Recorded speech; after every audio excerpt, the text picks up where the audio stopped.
As President Bush toured the damage in New York City, back in Washington, a massive investigation into this terrorist attack continues. Pat Collins has been following that and is in our newsroom now with the latest. Pat? Jim, the FBI now calls it Operation Pent Bomb. They have 4,000 agents on the case. They've executed 30 search warrants, scores of subpoenas, and now they've named the 19 hijackers. These are the names of the men, the suspected suicide bombers who brought death and destruction to the city of New York and to the Pentagon here in our hometown. Investigators believe that a number of these men went to our flight schools, hijacked our airplanes, and then used them as weapons against us. Investigators believe these men did not act alone, that they were aided by dozens of other suspects, known and unknown. The FBI has circulated a list of about 100 people they want to interview. Now, the nature of this list is that it would be changing constantly as people are either removed from it or added to it.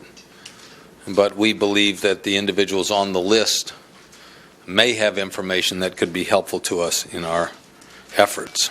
The reach of this investigation, fast, far, and wide. Germany. Officials there say 3 of the suicide terrorists were part of an Islamic extremist group based in Hamburg. Mexico. Officials there say they're looking for 9 people who may have been involved. Daytona Beach, Florida. FBI agents interview a strip club manager who says 2 Mideastern men made anti-American threats the day before the attack. Miami, Florida.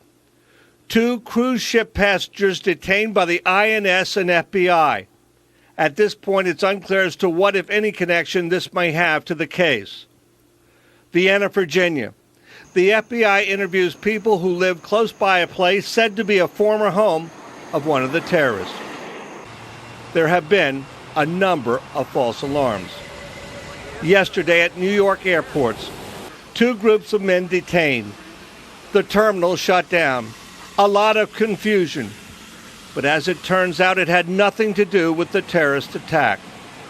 The FBI is now stationing agents in airports to cut down on this kind of confusion.